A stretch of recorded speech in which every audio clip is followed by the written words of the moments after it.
इस वीडियो में हम मैथ की कुछ और एक्टिविटीज़ देखेंगे। जो इससे पहले वीडियो आई है उसमें जो हमने कॉन्सेप्ट किए थे उसके अलावा जो कुछ और भी कॉन्सेप्ट हैं आपके सिलेबस में, उसके अकॉर्डिंग हम सारी एक्टिविटीज़ आगे देखेंगे।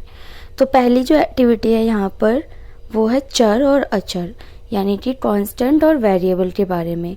तो ये आपके सिलेबस का बहुत ही इम्पॉर्टेंट टॉपिक है और इसके ऊपर भी एक्टिविटी आने के चांसेस हैं ही, क्योंकि सिलेबस में है तो एक्टिविटी भी आएगी ही आएगी। तो स्टार्ट करेंगे इसकी एक्टिविटी को किस तरह करेंगे।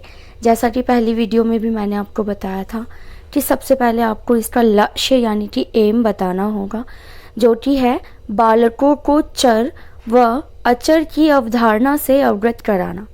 सीधी सी बात है कि बच्चों को हम क्या सिखाना चाहते हैं, कांस्टेंट और वेरिएबल का कॉन्सेप्ट क्लियर करना चाहते हैं। इसके लिए जो आवश्यक सामग्री होगी, मटेरियल रिक्वायर्ड होगा, वो 4 समान बक्से हमें चाहिए, बॉक्स, और 4 प्रकार के विभिन्न रंग की गेंदें, है ना। तो 4 तो बॉक्स चाहिए, ठीक है, और जो एक ही तरह के होंगे, और 4 कलर की अलग अलग गेंद, मतलब 4 कलर की गेंद होंगी, बहुत सारी, हमें नहीं पता कितनी है, लेकिन 4 कलर की होंगी। और अन्य सहायक सामग्री में आप बोर्ड, संकेतक, झाड़न, इन चीज़ों को ले सकते हो। तो स्टार्ट करेंगे एक्टिविटी को। प्रक्रिया स्टार्ट होगी, प्रोसीजर, और हम बताएंगे चरण 8 यानी कि स्टेप 1 में क्या होगा कि अध्यापिका कक्षा से किन्हीं 4 बालकों को सामने खड़ा करती हैं। अध्यापिका ना 4 बालकों को बुलाएंगी और क्लास के सामने खड़ा कर देंगी, और स्टेप 2 चारों बालकों को एक एक बक्सा पकड़ा देंगी, क्योंकि 4 बक्से हैं ना 4 कलर के, तो हमने एक एक बच्चे को एक एक बक्सा पकड़ा दिया। और उसके बाद चरण 3 यानी स्टेप 3 में क्या करना है कि अब बारी बारी से गेंदों को उनके समान रंग वाले बक्से में डालना शुरू करती हैं, क्योंकि गेंदें बहुत सारी हैं लेकिन 4 कलर की ही हैं। जिन 4 कलर के बक्से हैं तो जिस कलर की गेंद आएगी वो उस बक्से में डालती जाएंगी। इस तरीके से एक्टिविटी स्टार्ट हो जाएगी। स्टेप 4 क्या है कि विभिन्न संख्या में गेंदें चारों बक्से में जाती हैं, जिन्हें छात्र गिनते हैं। उसके बाद जब गेंदें जाती हैं तो फिर बच्चे उनको गिनते हैं कि पीले वाले बक्से में पीली गेंदें 4 हैं, नीले वाले बक्से में नीली गेंदें 3 हैं। इस तरीके से चारों को बच्चे गिनेंगे। फिर लास्ट स्टेप आता है हमारा 5 और 6। तो चरण 5 में हम बताएंगे कि विभिन्न गेंदों की संख्या कभी ज़्यादा कभी कम होती रहती है, जबकि बक्सों की संख्या इससे प्रभावित नहीं होती। तो इस एक्टिविटी से बच्चों ने देखा कि जो गेंद हैं, जो बॉल्स हम डाल रहे हैं, उनकी संख्या तो चेंज हो रही है, लेकिन जो बॉक्स हैं वो 4 के 4 ही हैं। तो यहाँ पर चरण 6 में अध्यापिका बालकों को यह समझाती हैं कि चर राशि गेंदों की राशि की तरह ही बदलती रहती हैं, जबकि जो अचर राशियाँ होती हैं वो सदा एक जैसी बनी रहती हैं। तो इस तरीके से बालकों को आप चर और अचर की अवधारणा सिखा पाएंगे अपने क्लासरूम में भी। अब लास्ट में ऑब्जर्वेशन में आप क्या करेंगे, अवलोकन में, कि छात्र समझते हैं कि चर और अचर राशियाँ किस प्रकार गणितीय समीकरणों में प्रयोग की जाती है। तो इस तरह से चर और अचर की जो एक्टिविटी है आपकी अच्छी तरीके से कंप्लीट हो जाएगी। आप चाहें तो इसे प्रैक्टिकली क्लासरूम में भी अप्लाई कर सकते हैं।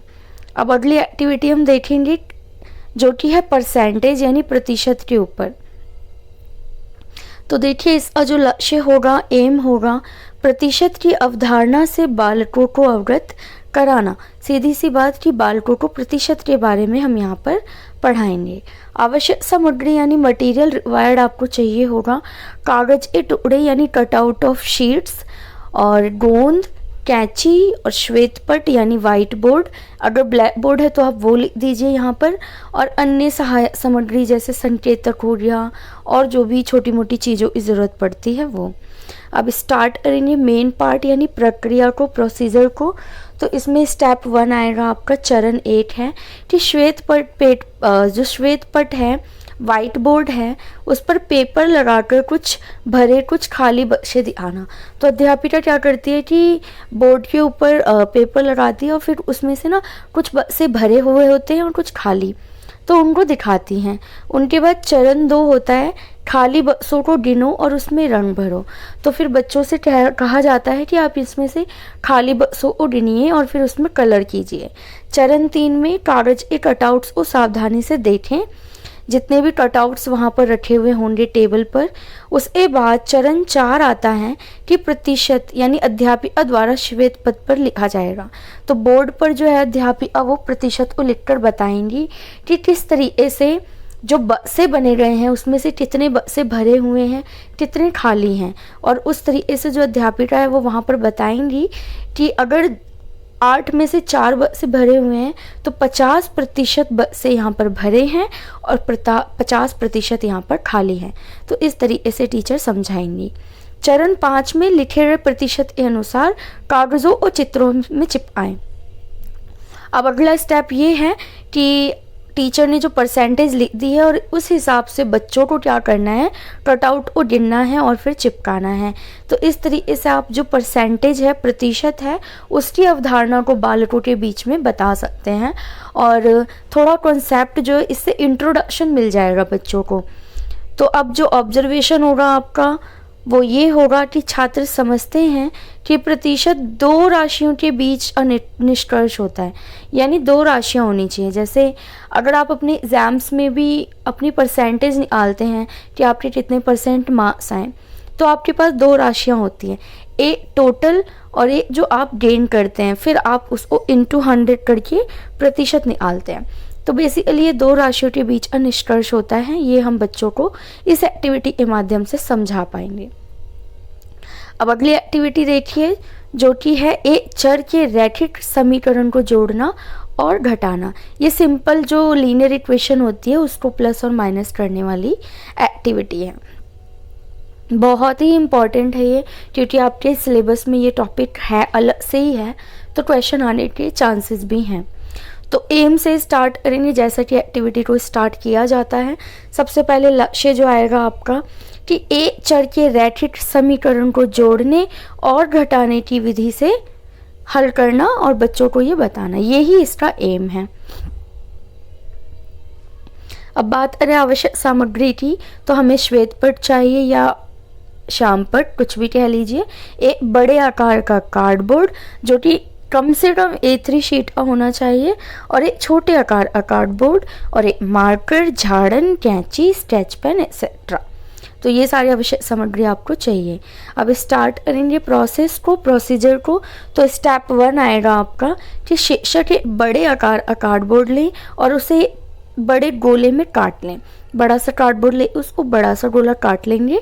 फिर चरण 2 वह छोटे आकार का कार्डबोर्ड लें और उसे 15 छोटे छोटे ढेरों में काट लें। अब क्या करना है चरण 3 में कि उसने बड़े वृत्त को लाल स्केच पेन से और जो छोटे थे उनमें से कुछ नीले और दूसरों को पीले रंग से भर दिया। ठीक है, जो छोटे वाले गोले काटे थे।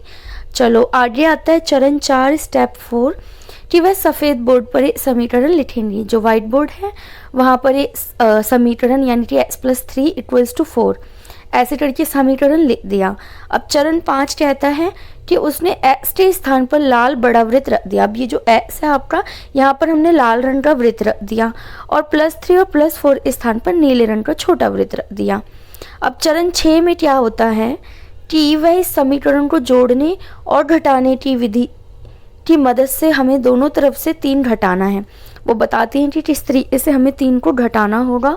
और चरण 7 में उसने दोनों तरफ 3 के स्थान पर पीले छोटे ढेरे लगा दिए हैं। जहाँ पर भी 3 था वहाँ पर उन्होंने छोटे वाले पीले ढेरे लगा दिए। और चरण 8 में अब शिक्षक समझाता है कि +3 या प्लस माइनस जो हो जाएगा वो 0 हो जाएगा, यानी माइनस प्लस जो हो जाता है वो 0 हो जाएगा, माइनस हो जाएगा, और प्लस माइनस क्या हो जाएगा, प्लस का 1 यहाँ पर आ जाएगा। क्यों? क्योंकि प्लस माइनस तो माइनस ही हुआ, लेकिन क्योंकि 4 में से 3 गया है तो 1 आया है, और बड़ी संख्या हमारी प्लस की है, इसलिए आंसर भी हमारा प्लस में आएगा। तो ऊपर जो हमने पीले और नीले ढेरे लगाए हैं उसकी मदद से हम इसको समझ पाएंगे। और यहाँ पर x का जो मान है वो +1 है। तो इस तरीके से जो बच्चों को हम ऑब्जर्व कर पाएंगे कि छात्र समझते हैं कि जोड़ने और घटाने की विधि से एक चर में रैखिक समीकरण को हल करने के लिए हमें दोनों पक्षों में समान संख्या को जोड़ना और घटाना होगा। तो इस तरीके से लीनियर इक्वेशन की आपकी जो एक्टिविटी है वो कंप्लीट हो जाएगी। अगली आपकी एक्टिविटी है अनुपात और समानुपात, यानी रेशियो एंड प्रोपोर्शनल। तो इसके लिए स्टार्ट करते हैं एक्टिविटी को। और इन एक्टिविटी को स्टार्ट करने से पहले ये भी ज़रूरी है कि आप खुद भी इन कॉन्सेप्ट को क्लियर रखें अपनी माइंड में, और अगर थोड़ा बहुत डाउट भी है तो एक्टिविटी के थ्रू भी आपका कॉन्सेप्ट यहाँ पर क्लियर हो जाएगा। तो बात करें अगर रेशियो प्रोपोर्शनल की, तो इसका एम क्या है इस एक्टिविटी का? यही एम है कि बालकों को अनुपात व समानुपात यानी रेशियो और प्रोपोर्शनल की अवधारणा से अवगत कराना व इसके दैनिक जीवन में प्रयोग को भी बताना।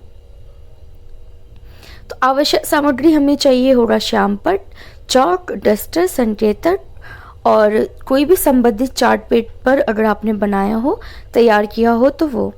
आगे चलते हैं, प्रक्रिया स्टार्ट हो जाएगी। प्रोसीजर चरण 8 स्टेप 1, अध्यापिका कक्षा में उपस्थित सभी लड़कों की संख्या गिनने को कहेंगी और श्यामपट्ट पर उसे चौक द्वारा लिख देंगी। कि ये एक्टिविटी ऐसे होगी कि क्लासरूम में कितने बॉयज़ हैं इसको क्लास टीचर गिनवाएंगी बच्चों से ही, फिर बोर्ड पर लिख देंगी।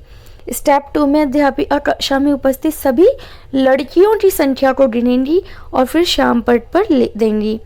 उसके बाद चरण 3 में क्या होगा कि अध्यापिका लड़के और लड़कियों की संख्या को क्रमशः 5 लड़के 3 लड़कियां, मान लीजिए क्लासरूम में 5 लड़के थे और 3 लड़कियां थी, तो इसको अनुपात में लिखकर दिखाएंगी कि गर्ल्स रेशियो बॉयज़ यानी 3:5, जिसे हम इस तरीके से भी लिख सकते हैं।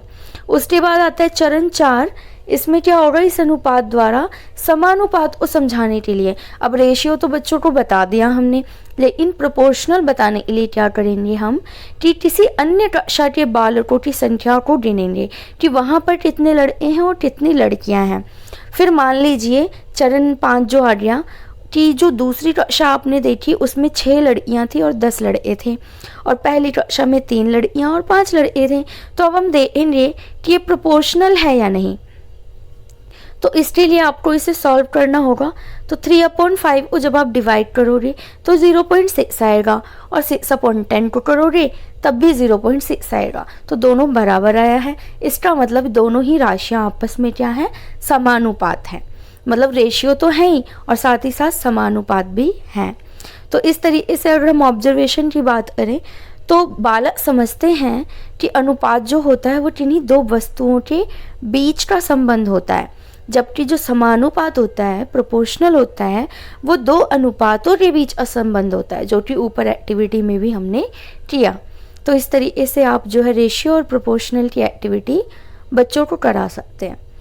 अगली एक्टिविटी देखिए जो कि है लाभ हानि यानी प्रॉफिट और लॉस की। तो इसका एम देख लेते हैं। एम क्या हो जाएगा इसका, बालकों को लाभ हानि और क्रय और विक्रय मूल्य की समझ देना और दैनिक जीवन में इसके प्रयोग को बताना। तो आवश्यक सामग्री जो जरूरत पड़ेगी वो है चौक, डस्टर, स्टेशनरी का कुछ सामान, पेन, पेंसिल, रबड़ इत्यादि, संकेतक, ये सारी चीज़ें आप यहाँ पर लिख देंगे। स्टार्ट करेंगे प्रक्रिया को, प्रोसीजर को। तो चरण 1 आपका आएगा कि अध्यापिका कक्षा में कुछ बालकों को दुकानदार और किरदार निभाने को चुनती हैं।